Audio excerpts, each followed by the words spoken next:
5 in this semifinal series, and we're into champion select number 4. Yeah, Clement mentioned, oh, it'd be great if they can get some more dive tools. Alistar to get behind turrets. Been banned every game. I don't expect it to come off the ban list. So far, 5 bans the same, 6 bans the same. Traded slightly differently in one of the games, but that's about it. The bans are mirroring what we've been saying. It's been more about play, so much more about play. It's also about the Rise here. Teams have not found answers to him in team fights.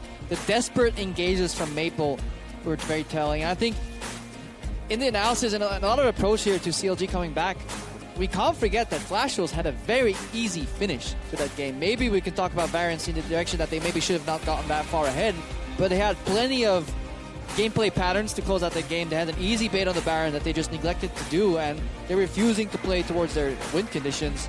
Yeah, that is what the biggest thing. CLG combat was dream nice. start for Flash Wolves last game. Dream start. Karsa goes off. He controls the entire map. Basically, they have all doors open to them.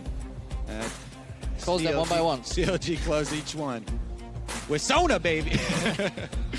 Can't wait for that 5th pick Sona. It'll be very interesting to see that Sona counter once again. I think Sorda's going to steal it. He has to at this point. If things go as they have been. It's actually good against Rise. Like, without trolling too much, Echo Sona isn't the worst against the Rise. That's about as far as I'll go. Don't want to delve any more into it. Echo Kindred picked up on the side of LMS. Karsa can't argue with it. Havoc. Great first pickups. That's the thing. We've all spent so long on 6.8. We're getting kind of bored with the meta and with these traded picks. Speak for yourself, Kobe. I find it very fascinating to have 3 champions in every role. Oh, MMD. Not on the Poppy this time. Obviously has the Echo, but is it something they won already? Yeah. I mean, if this series has shown anything, it is that Echo will win that matchup early. MMD wants confidence. The strongest first pick. We've also seen that the Steel Ezreal impacts NL pretty hard, so we're learning a lot in these series where we have 5 boot-sized games in a row for CLG. So I want to see, so Flash Wolves, when they had the weaker side of the matchup, they did a good job of getting MMD through that stage and not letting him get punished in the Echo versus Poppy by either lane swap or by heavy ganking. I want to see if they can do the reverse and actually work with a winning lane, work with that Echo, try and utilize that pressure to their advantage. Now they need to lock in their AD carry, and that will highly influence their support. They could also go for a very teamfight heavy oriented composition if they just go for a Braum here and say, you know what, we're just going to make Rise and Ezreal's lives living hell in teamfights, blocking all these projectiles. But they're so reliant on not losing the lane that they keep opting in for this range support. This Karma yet again very heavily oriented towards poke in build, but not play towards it. Early Frost Screen Rush, early Q-Max from Sword Art, but then, not play towards that poke whatsoever. Had a rank 1 shield in teamfights. That was it. That was his contribution. It's like, okay, shield done. Whereas Sona, job done. Easy. Job's done. Sivers still there in the pickup for LMS if they want to go for it. I like that. What's up? Took me a while to remember where that was from. Oh, wow. Really? Come on. That's an easy one. That's an easy one. Stixay always hovering his favorite long-lost champion. He used the main in the early years. What is it going to be? Oh, Nasus, the volley. All these are tribute to Xmithy. His old day junglers. Sona could be that pickup there. Looks like the Caitlyn may just be the, or not the Caitlyn, sorry. So, Crepo, have your views on Sona been changed, or is the hatred still there? Does it still burn within you? It burns with a heavy passion, but I mean, if my opposing support locks in Karma early, then all bets are off. All cards are on the table. If he's gonna play that champion, then it's fine. Especially when in the Zir dashes in reactionary against a Kindred, I can see it. Yeah. As much as I'd love to hear you continue in your hate train of Sona, the one wrinkle here of switching over to the Nidalee, which I was very curious about because Smithy is a good Nidalee. He loves this champion, but the team doesn't often prioritize it that high. They let it go through in the round to the draft. And I want to see, because they felt the pain of the early game Kindred last game, how are they going to play around this Nidalee if they're going to try and press up? Because it's so hard when this time around you've got the Poppy into Echo matchup. We'll see if they go for the lane swap this time around. Personally, I would like to see them take standard lanes, use the minor clear advantage Italy has, or at least the fact that she can actually gank in Azir, because you can combine Snare and Spear, you can combine CC in the top lane with the damage from Italy to maybe propel top side of the map ahead, and the bot lane is very self-sustaining. Ezreal on his own can generally 1v2 farm in a lot of lanes. With Sona, I think he will be more than fine if he plays a little smart. The first 3 levels are rough, that's where the poke really hurts, but once he gets his tier, he should be able to play on his own without falling too far behind. All right, the game is about to go live. You know what to do. Tweet at LOL Esports with your series picks. Update them, change them, or keep them the same. Hashtag CLG win or hashtag FW win to at LOL Esports. We'll tally those up throughout the game. We are going into what could be game point, what could pit SK Telecom T1 from the LCK in Korea to North America's Counter Logic Gaming. Flash Wolves still have a chance to keep themselves in and the LMS region, and it's going to have to happen in this game. We are on the Rift for Game 4 of Counter Logic Gaming versus Flash Wolves. To revisit and pick up where Crepo left off there, as the junglers load in, your first thing is to evaluate each lane. Is it a volatile lane, or is it going to be one of those range farming, full health lanes that are not going to attract attention? That obviously then influences your start, maybe who needs to leash, even your lane assignments. This time you don't need to press tab to see who's playing those champions, because that's in solo queue, that's obviously an influence. But luckily these teams trust each other. Yeah, and so if we do have standard lanes and we go down them and we evaluate each one, obviously top is going to be heavy trading. However, top lane, you only go there and consider it a target or an opportunity for your opponent if they are opting into those trades and they start getting low health, because each of those guys at full health before trading, at most you get a summoner out of it. Yeah, so that's the beauty of Nidalee though, especially when you combine it with the knowledge that Echo is always going to try and push in Poppy early to get that advantage in lane. Nidalee can then pounce over Dragon Wall or Baron Wall to find some openings, bypass some wards. It does seem that we are wasting our time talking about these standard lanes because we're approaching a lane swap. Yes, we are. Smithy setting up traps, though, across these camp just in case. Speed clear. As the map opens up later on in this lane swap, though, Flash Wolves have very much so quicker rotations with the Sivir ulti, the Mantra E that they can cast, but it loses them a lot of strength in team fights, though. We can't understate the value that Crescendo versus what Karma brings in these team fights. Yeah, I think something that's SKT also showed a bunch of times with their use of Sivir, and it really stems from a lot of the pink wards that you can move up into the river. You can make those surprise plays as well. Looks like both junglers clearing out opposite red quadrants, and it's going to be a pretty standard start for both sides. The only thing that's changed really in this tournament is that junglers are no longer, like top laners are very confidently moving through their lanes and then later rejoining the enemy jungle or their ally junglers to go for the double jungle. Right now even MFD's moving back from the top lane too. Yeah, actually only one camp for Karsa there. Ooh, it does steal away the small one, which is a pretty good portion of it. But Aframu making the early visit mid lane. He's got Ignite. It's not a Thresh, but it is the Sona. Aframu gets the exhaust. He's going to have to flash forward and power chord this. He's going to take one turret shot. He's dead. He gets it. Aframu's going to go down valiantly for first blood. So not worth it. You got first blood on your support. You donate a kill. The guy already flashed, but it looked so beautiful. Whether he's on Thresh, Morgana, or even like the lowest CC 1 through 5 champion, he's still going to go Also, for that though, Maple's not running a teleport. Remember, this is the mid laner who's going to have to walk back to lane, so you also deny the walk way. Of shame. Walk of shame. Exactly, walk of shame here for Maple. Should have been ready. You just got killed by Sona. Yeah, you should have been ready for the level 2 Sona roam, and this is why some adaptation that these teams have been doing here. Look at it. Yeah, the exhaust just comes in late. Aframu gets all of his damage off. Exhaust is useless, and then he's calculating. Yeah.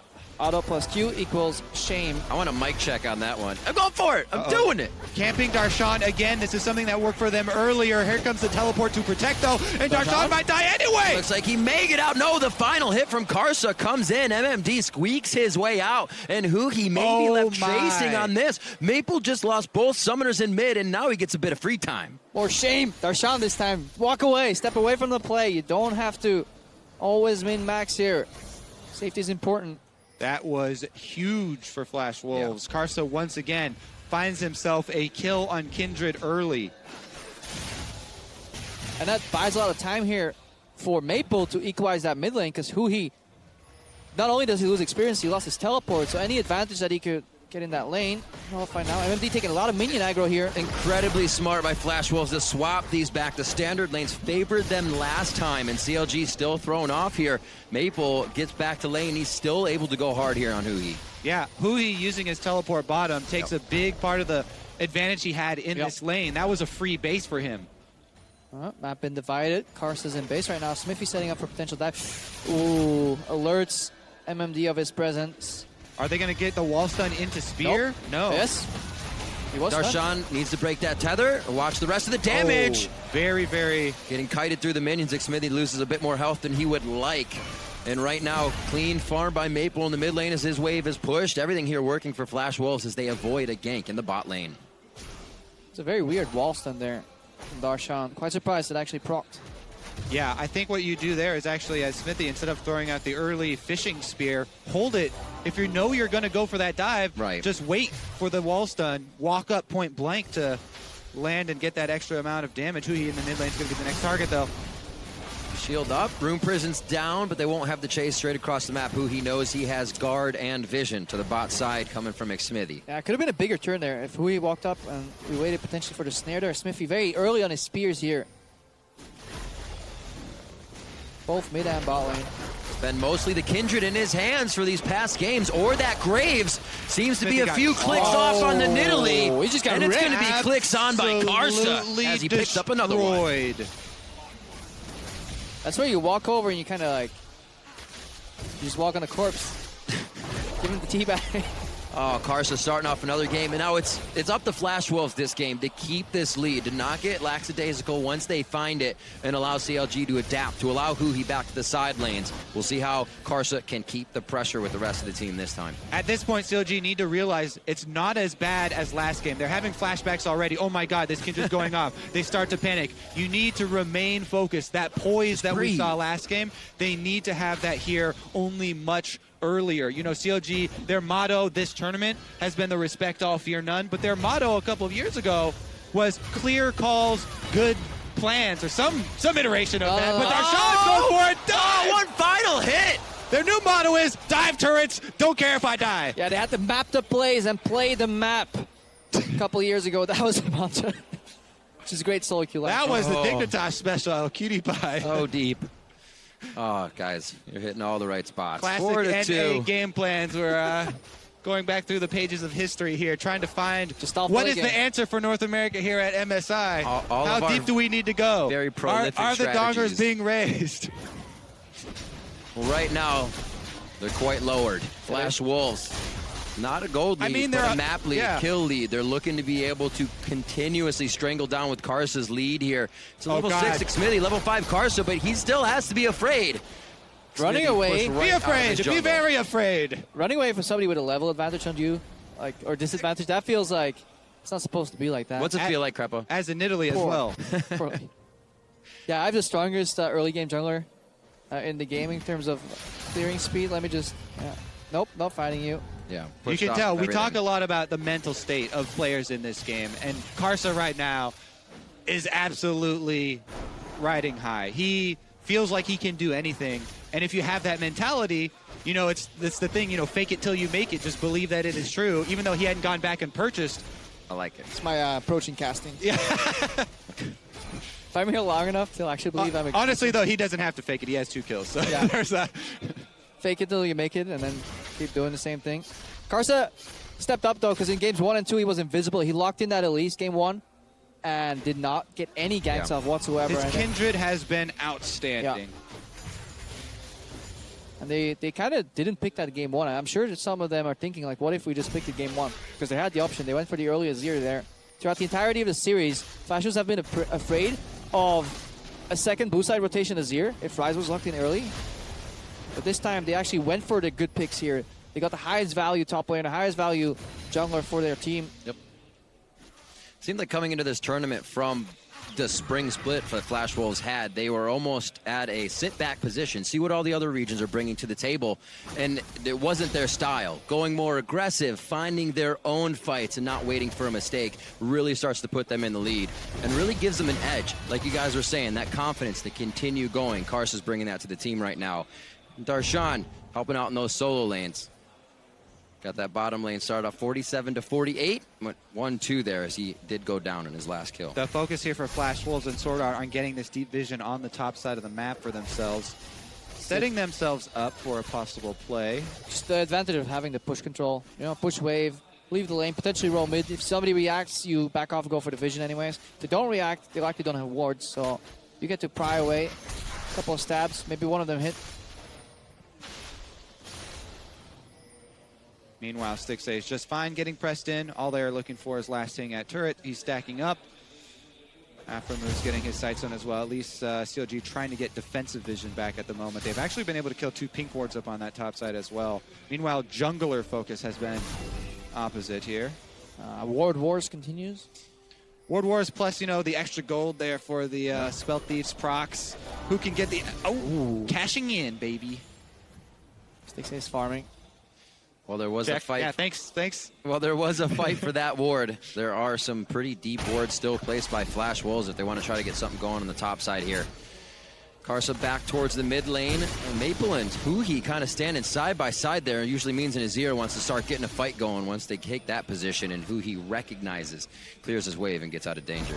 Yeah, I was a little bit worried for Huhi. You know, in the last game, the teleport, he had to use it reactively to try and save a side lane, and Maple punished him for it. This time, he also had to burn it to try and save a side lane. Smithy, though, working up on top, zoning them off a wave, and trading this for Dragon. I wonder if it's going to be worth here for CLG if they actually are able to zone them off this turret. It is if MMD kind of bases at one point and CLG can go for the double dive on top lane here. MMD is low. He's playing with a Sheen into a complete defensive item. And generally in the game, offensive items kind of have less benefit as defensive. That's why tanks are so annoying to play against, especially with good base damage. Yeah, I definitely think I would want to keep tabs on that and see if CLG can capitalize, because I do love trading a first outer turret for early dragons. In the state of the game right now, and I think this is huge. Oh, good flash. I love Hui's flashes this game. Absolute respect. No fear, but respect. See, Hui knows what the pinnacle of his year looks like. He knows what's possible with this champion. Yep. It's hard for him to pull it off, as we've seen multiple times, but he respects it, and he's able to make sure his enemies can't pull it off either. Yeah. At the very least. If I can't do it, you can't do it either. Yep. It's one way to keep him down. But it's so hard for players with a slightly larger ego to go like, no, let's see if I need to flash here, because you never want to feel like you waste flash, but you feel even worse if you actually wait for the skill shot to hit and then you have to flash out. And Hui's been on the ball on that one in this series. This is not the first time he's done it, and you have to wonder at what point is Maple just going to give up. I wouldn't. Technically, you still trade. I mean, I was like, I don't know if there is that point. But does he need to capitalize to get the ball rolling here? Yes, he gets the cooldown advantage, so when his ulti comes up again, he can go for the play, but should they start looking at other lanes? Karsa not any less active this game, just more warded out. Chronologic Gaming get much better vision here. A very interesting choice there, baiting Darshan into the fight. Lands Respite still available to be used, and it looks like they're going to have to get out real quick on this one. Yeah, Darshan gets away with a very aggressive move there. Yeah. He even wins the trade 1 versus 4. Has to flash on the outside, but, you know, with just one moment from... Smithy actually going to circle around here. Their recalls are trying to come in for Flash Wolves, but CLG are closing in. Big. Spear not to start it off, so he can't mark Sword Art. Now they're on to NL. The spell shield goes down, which means they can mark him. A great flash by NL, but it's going to be the mark from McSmithy. The spear lands, and he's able to finalize that kill. The zoning crescendo, the best one out of all ones. I had a flashback there, and I was like, oh! But they're able to capitalize, because CLG, as we said, they were closing in. They had so many people trying to capitalize on the previous play from Flash Wolves, where Flash Wolves just showed their whole hand, but now... Oh, what a beautiful play. That's where they keep going for it. Maple's never going to give up. He locks down Huhi. Afromove's forced to run out of that, and Flash Wolves realizes they can only take so much out of that fight. Yeah, the long ult from Ezreal there. Stixay thought they were going to continue walking back to base. But again, that's why you don't give up. Maple, second time around. Going back to that discussion, worth it. I yield. I yield supremacy to Kobe. It was very much so worth it. And that's the difference between a team that can follow up on a missed Sona ulti and a team that can't. I just never had to experience that myself, and luckily for Aframo, CLG did follow up on a zoning crescendo right there. Yeah, and it was almost answered once again. Smithy couldn't get into range to heal, but now Hui's closing in. They are quite spread on this one. They're trying to have NL push bot as fast as possible, but they're not paying attention to the rest of the map. And Counter Logic Gaming start to waltz through the jungle. Now 2v1 on Karsa. Lamb's Respite goes down, but it's only going to favor Counter Logic Gaming. Aframu gets to walk back, and the shutdown of 3 kills goes to Stixay. I wonder if he actually started that fight with a W Good proc. global gold there. Because you can reduce damage too. Third aura proc from Sona. Something that's very invisible in a lot of fights. People don't really take into account. Once again, CLG, though, clawing ahead as far as the skirmishes go. They do lose out on that first turret for Flash Wolves going down on the bottom side, but very happy to come away with the extra kill plus jungle camp steals. But a very chaotic approach of the game here from Flash Wolves. They're playing purely reactionary. Well, it's such a long chain of events. If we had to go back and look at the origins of why Karsa was deep in this jungle and stealing away that blue, this comes off of such a long chain that started off down bottom. Culminates here with, an Afro Sona quote-unquote bait, and Karsa going for an aggressive move over into his own jungle. The illustrious face shake bait. Yes, I totally planned this. Oh, man. It's only getting tougher for Flash Wolves here. They are definitely losing their footing now with a 3,000 gold lead in favor of Counter Logic Gaming. Now, do they have the same poise that CLG had when they were playing from behind? It's a very good question because it's going to take at least 25 minutes to weather this storm and figure their way back in. Counter Logic Gaming is not letting up at this point. And it looks like Flash Wolves is going to play this one slowly, moving wards up that they can still protect, something they were lacking the other game and what made them kind of lose their footing. They place wards, but instantly lose that vision. Yeah, I think the next move here for CLG is to try and retake control of this red quadrant. Remember what happened last time, though? It was Aframu on the Janna. Yep. And it is a dangerous thing to do. They had the right idea of moving up, but you have to be a little bit more safe because Flash Wolves still control this area. This is their territory. Also playing towards this dragon again. Flash Wolves. Same page repeats itself many times in the playbook. Yeah. Afro not going to face check this time around, though. And CLG will slowly move in to reestablish some vision on their red jungle quadrant. Quite a bit of gold Maple would be fighting with if CLG were able to actually start anything off here. He's got about 1,400 gold in his pocket, which be a very nice upgrade item for him to keep going with these fights. The Nashers is finished. That's a lot of power to be sitting on your back or sitting back with. Coming in from Darshan too. Forward. That didn't call out the Emperor's Divide just yet, and there's that teleport you called for, Crepo. Darshan is right in the middle. They're trying to finalize it, and Maple's the first one to fall. That exhaust is down, and his flash was, and that's why he's on the ground. 7-5 here as CLG continue to take hold of this game. Stixay by himself, all the way too far forward. It looks like he's going to get some saving grace from the rest of the team as they follow up quickly. Yeah, but Flash Wolves can't counter that. They can't make a punish here. CLG already have so much momentum after those first 2 kills. Great flank from them, collapsing from all sides. And Aframu with another flash crescendo on 2 key members. Yeah, 2 key members, but the play got started again by Karsa, just getting a little overeager. Flash Wolves had complete vision control in one area. They got tired of waiting, and right as the dragon's about to spawn, Karsa goes in for an invade on enemy raptors, completely against all logic here. And then Darshan walks to the mid lane. He did actually not even have to use his teleport, just gently stroll down from the top lane. What is Karsa doing here? Because even if he gets out, he has to go over the wall, and then Darshan just comes in, swings from the backside. No overview, and then the beautiful punish from Aframo. Yeah, Maple gets locked up, Karsa's ultimate gets popped, Darshan goes for the flash to follow here. And NL is not even close to the fight. No. On the hunt still available. Yeah, it's actually so hard at this point since it's a double item blue Ezreal. As Sivir, you're so scared of this. You can't join the fights. Stixay's got the inside track, and he can fend you off, make sure that CLG are going to continue to have that pressure advantage from the bottom side. That's what tacks on to your point about Karsa going for this in the first place, makes it that much more dangerous. Your side lanes can't join. Yeah. MMD has the outside track. Darshan can get there first. Bottom lane as well for CLG will arrive first, and CLG make them pay for it. He's starting it off with that flash. Yeah, and that's the lack of communication. They make very snap split-second decisions, but they're not really communicating with the team. Even if you spell shield anything from Stixay in that exchange, he can simply just flash the boomerang once, and that's game over. Afro now getting picked off. It's going to be safe to let him go down without trying to get anything back onto that. Stixay is just above, but it looks like it's not in a good spot. I'm either going to back or just walk away here. Alpha Mu up in 20 seconds. Flash Wolves, if they can keep doing this, they may start to drop these outer turrets. That's a good pick. It earns them the mid. Oh, it does not. CLG. Here's a teleport that we're waiting on. Darshan coming in from behind. This isn't even on home guards. They just have the wards in the right spot to continue making this happen. The ones they're leaving, those breadcrumb wards after the fights, are paying off huge. And this is something that you see from great teams. You have to take...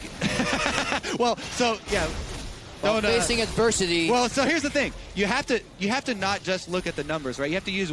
Think about what Flash Wolves used for that pick. It was a flash ult from Maple for the pick on the Sona. Yes, that's great. You get a small numbers advantage, but that means the Azir is now exposed. And you can try and make a counter move here. Good flank by Darshan once again. Darshan on this Poppy, constant flanks from him, comes in from behind, and Maple has nowhere to go. Yep, no overview. Tunneling on the next objective. Trying to make 1 win into 2 wins, 3 wins, instead of taking the small advantages and stalling the game out. Plenty of scaling on the side of Flash Wolves too. They don't have to be that afraid of CLG, but obviously their support will fall off heavily later on. And because they're not controlling the side lanes in terms of inside-outside track pressure, the movement speed steroids that they have in Sivir and Karma can't be really put to use. And Stixay going for the NL Classic there, trying to get a miracle steal away on the blue.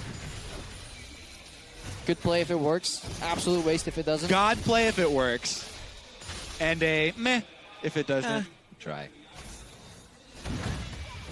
We'll see if CLG can hold the lead. The question is can Flash Wolves do the same thing Counter Logic did last game? Hold off until you have the time to make the right moves. We're still waiting on that, seeing where the wards have been placed by Flash Wolves now. They're only getting pushed back into their side of the jungle. It's getting much, much tougher to make any of these plays. And even speculation on that last one, Maple came back with a needlessly large rod and said, we need to get kills back. And they're almost forcing themselves into those instances now. Yeah, right. That's a great point. They need to try and take this last outer turret here on or second to last outer turret on the top side and then run away because well, they need to rely on their wave clear. They've got Sivir and Azir. It's very good, for huddling and playing that. Well, they did not run away. Wait, Hui just man up. Hui actually killed the enemy support. Surprise 3. Karsa there.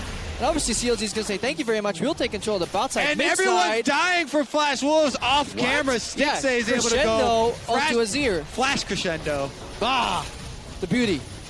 Sona is such a strong champion. So fast we couldn't even see it. Yeah, I don't know why Sona wasn't picked before, because clearly the best range support, and as we all know, range support's supreme. Everybody's trying to catch up to the NA support meta. Afro Mu. And NA meanwhile is just ahead, ahead of the curve, ahead of the play.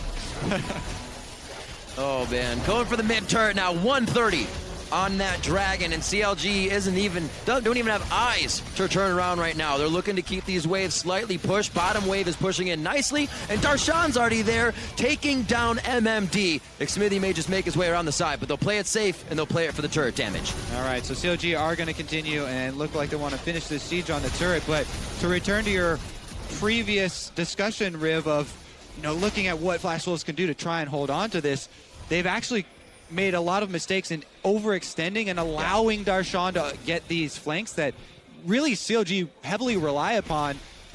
Talked about the overstepping their bounds a couple times. I mean, I want to know how Hui managed to 1v3 kill the enemy support. That's probably a bigger question. But yes, Flash Wolves now trying to huddle with their wave clear. They have the Sivir, they have the Azir, Kindred as well. All good scaling for them. Really, the Karma is the one that doesn't. But let's take a look at this Hui play. Unseen Rise. Did that answer your questions? Was it 3 spells, maybe 4 spells there from Rise? Pow! Fog of War, baby. Oh, look at that. presses flash. Wait, it wasn't a flash? Yes, oh, it was. Okay. Oh, yeah. It just went so quick. Yeah. Surprised even the best of us. Well, it's definitely surprising. Flash Wolves, they are being taken out left and right without really having a chance to get anything back, and that means it's only going to get harder to find their way back in this game. Look at about 8,000 down right now. CLG looking at the objectives quite easily, can get Rift Herald pretty much whenever they want and have levels up here as they continue the game 24 minutes in. And it feels bad, you know, it kind of sucks if you're in Flash Wolves' position and you have to look at the game from that perspective. But, you know, I mean, even though Azir may not look like a turtle, you got a turtle at that point. All right. All right. We'll buy it. I buy it. And even though... Are you saying he looks like a turtle? Huh? And even though Sivir also does not like look like a turtle, No. you also have to turtle in You this have position. to. I mean, you just can't argue with that, right? You're right. Well-presented argument. I mean, does she look like a turtle? Zoom in. No. Wait, Kindred. No, Kindred does You not. got to check. Not Kindred. Sorry. I was thinking. No. Not a turtle. We'll see. So what does that make CLG, Kobe? Do you have any...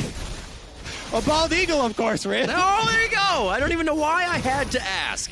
Do you hear that? That's the sound of freedom. Blue buff over to this. That was a sign of a true shot barrage. I don't know what you're listening to. Stealing blue from his own team. Stixay is going to use that to keep pushing down and just harassing Maple as he tries to farm with soldiers. That's not even safe for these guys right now. Chronologic Gaming is just wondering what way they can get into the base at this point with Flash Wolves basically on the iron lung here.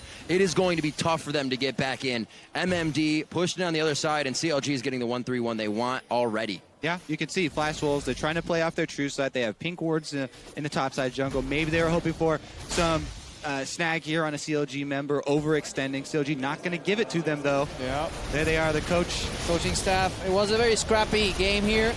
Trial by combat. The Faith chose their champion. CLG looking to prevail.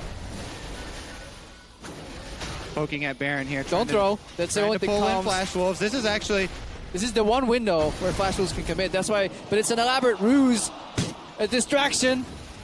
Because Hui wants to be MVP of this series. Yeah, people have been giving Hui a lot of flack for all the other champions that he's played, but Ryze is not one of them. Hui's Ryze has been outstanding, and the one worry that I do have, even if CLG can take this game and they move on facing SKT, SKT with Faker have almost an unlimited amount of tools in the mid lane that they can try to pull from to punish that. If only there was something you could do against champions that are very strong, eliminate from the champion pool, perhaps. Flash Wolves may be regretting that. All right. Are they going to... Ooh. That's a big cooldown. He's just playing music for him. That's the hit. Smithy gets the steal. It was also 2 levels up once again, which makes the smite easier. And now they're going to be making their way in for this fight. Lamb's Respite is down, and Karsa looks to follow shortly. CLG has waves pushed up towards, across the river, I should say, on each side, and Baron's ready to go. A little bit surprised that CLG decided to continue with that and go for, even the small chance that Karsa does go for the steal. It was the only way to throw the game. Right. At this point. Ends up that it doesn't matter. Respect all, fear none. They knew they were safe. TP inside the base. This is going to be Darshan looking for the turret stun, but the minions, they're not moving as fast as they want. They still have a turret to take. He just needed a way in. 2 minutes, 20 seconds on the Baron. That's what they have left here. Looking at the base. Flash Wolves going to try to go for broken mid. MMD has to back off on that one. Home guards are there for them to use, but do they have time to even go back? Inhibitor turrets are falling, and the inhibitors are going to follow very soon. Yeah, base going to shambles here. CLG had a large lead. On top of that, the Baron don't even need to split 1-3-1. They can be 4-1, 0-5. They can go in any amount of numbers as long as they're around Hui. He's wrecking some kids.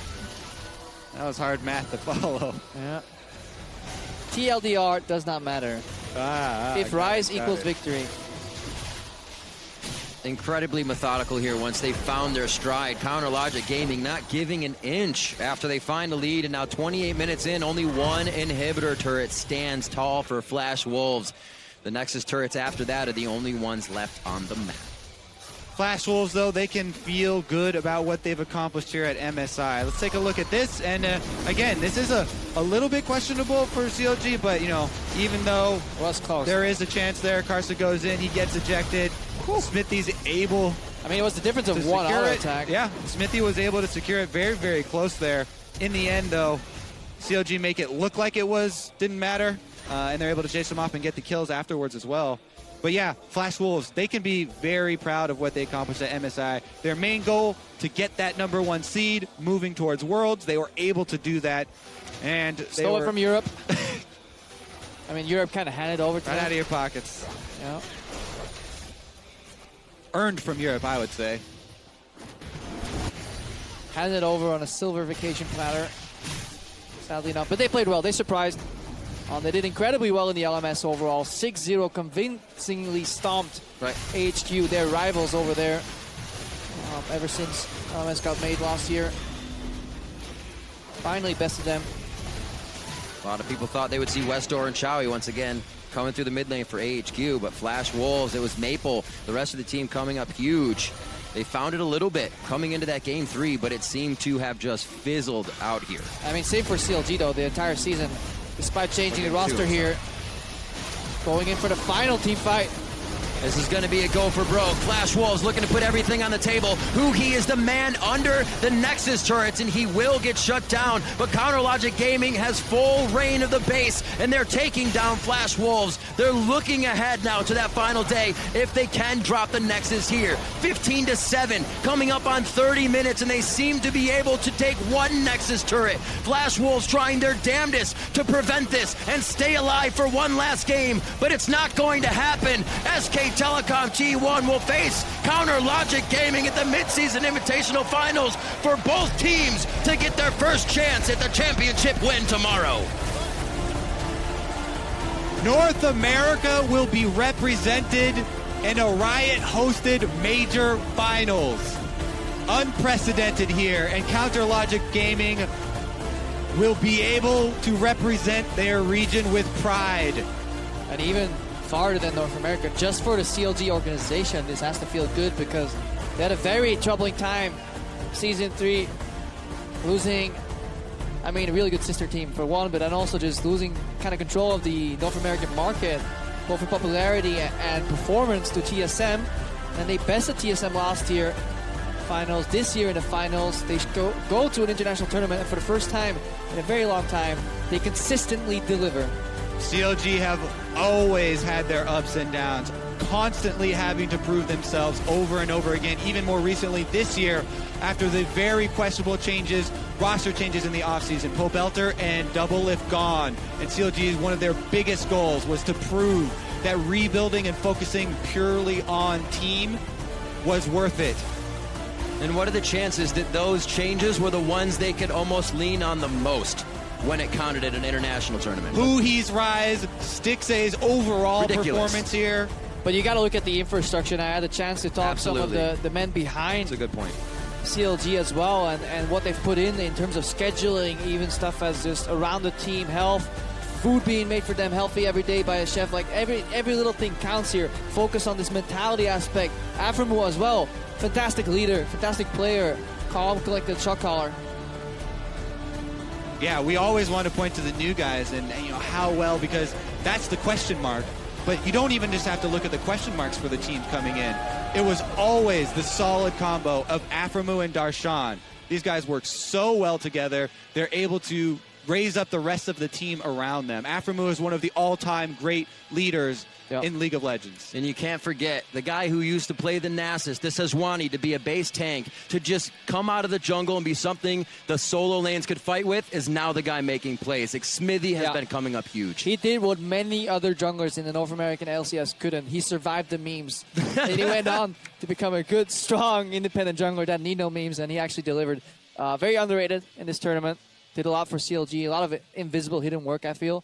And just everybody on CLG pulling their weight. Absolutely incredible game, but an even bigger daunting task tomorrow to face SK Telecom. I mean, second place is very nice. Let's not forget that. CLG can be very happy with that. Even just being in the finals is something that a lot of North American fans, haven't been able to cheer for their region this long in an international event before. All right, gentlemen. So now to dial in on CLG's fight for the finals, we're going to send it back to our guys at the analyst desk. And they're over there. Thank you very much, Rivington. And Crepo already condemning CLG to second place in tomorrow's matchup. I don't know about that one, my friend. I don't know about that one. But 3-1 for CLG. They managed to lock it up in the scoreline.